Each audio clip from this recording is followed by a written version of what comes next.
A bad tip from a confidential informant. Busting down doors. Raiding homes of innocent families. Pointing guns at children. Let's go, cameras. Kill cameras! Kill cameras! Officers ordered to kill their body cameras. Curtis Roberts, they live upstairs. Welcome back to the LackLuster channel. The Chicago Police Department is accused of kicking in the doors of over 50 homes during wrongful raids.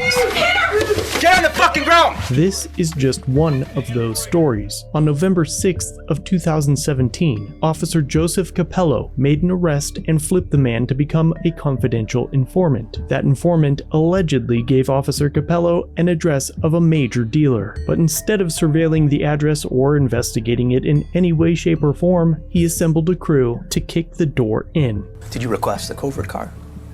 We don't have one available to us in the patrol. Sometimes we don't have all the assets we need in terms to do extra surveillance, and there's an overtime issue thing and things of that nature. His superiors signed off on the warrant despite the lack of any credible information, but even worse, so did a prosecutor and a judge. The warrant required the officers to knock first, but instead, the officers unlawfully break in. Go, go. Chicago Police Act 1! Chicago Police Act 1! Get on the ground! Get on the ground! Get on the ground! Get on the ground! Get on the ground! Get on the fucking ground! Your hands behind your back, buddy. You got anything on you? No, sir. I got a pocket knife. Yes, sir. Right here. Gonna lean this way. Yes, sir. All right? Yes, sir. Is that clear up there? I'm right here. I'm right here, man. I'm right here.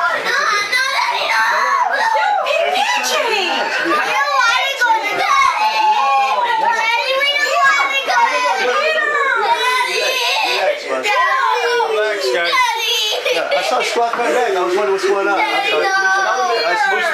sorry. I relax. Let me speak.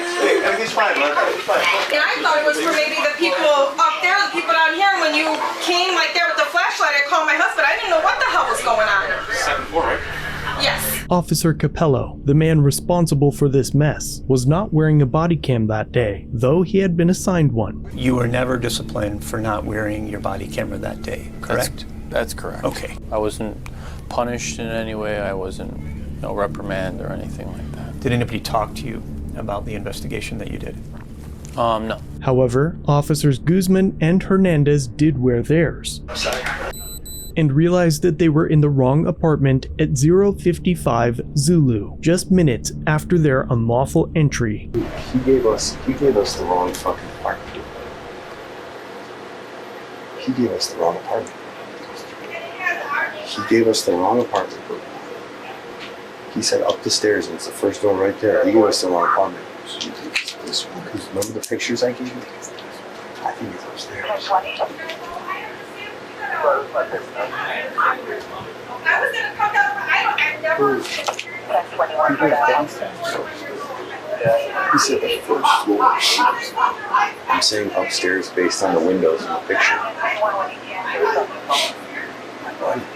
It's real.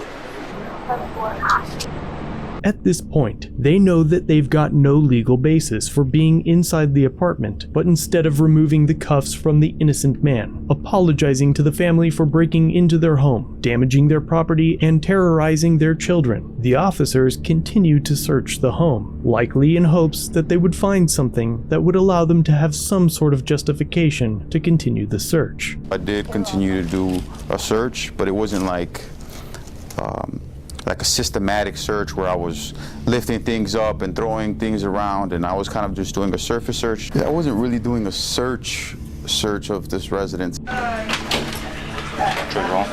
up, dude? Bad fucking. Hey, just throw a party for me. No, it's not. You signed off on it. Huh? You signed off on it. Hey, let's check in here.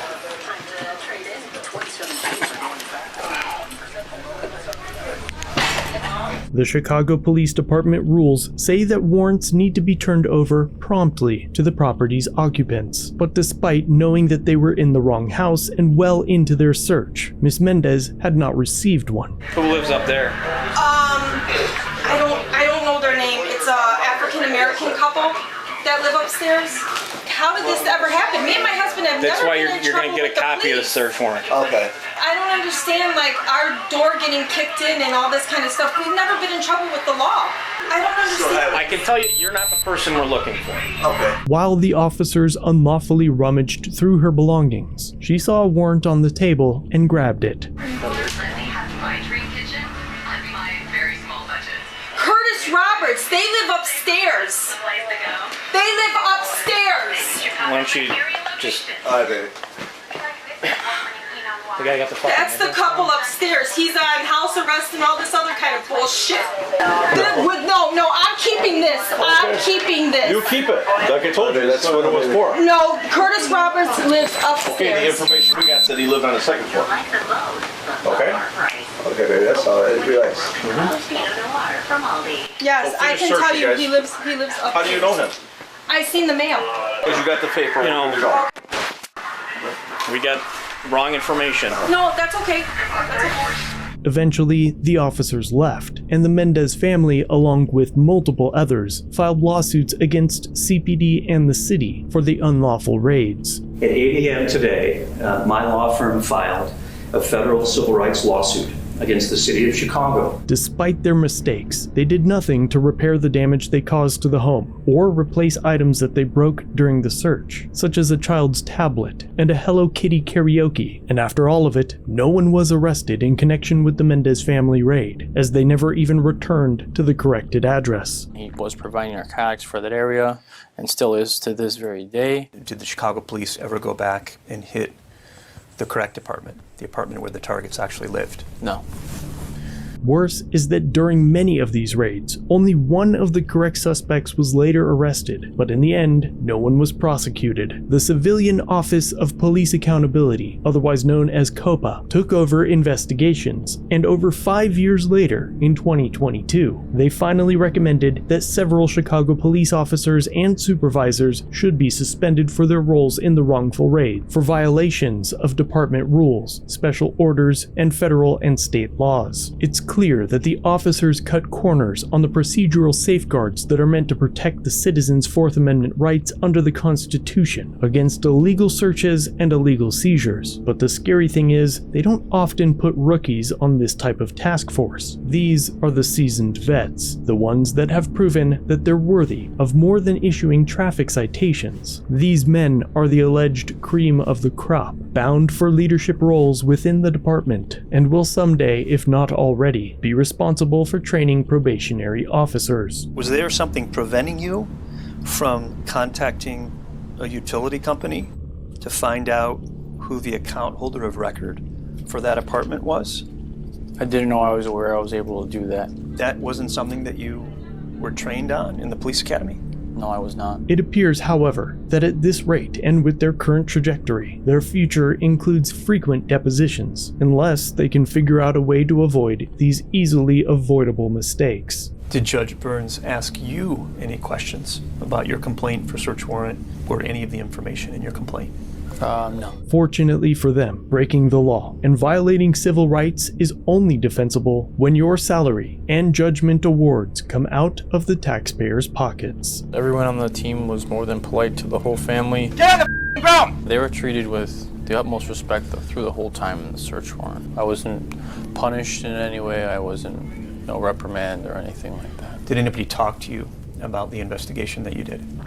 No. Thanks for watching. If you have a video, use the submit link in the description or pinned comment. If you enjoyed this one, subscribe and hit the bell for future content, and check out our other channels, Lady Lackluster and The Odd Side. Remember to like, share, and leave a comment about what you think of this interaction. It's the easiest way for you to help expose corruption and misconduct. Merchandise is available using the links below. Join the LackLuster family for just $1 if you'd like to further support the channel. Get a Lack logo next to your name, custom emotes, and early access to videos. I look forward to seeing you in the next one. All links are down below.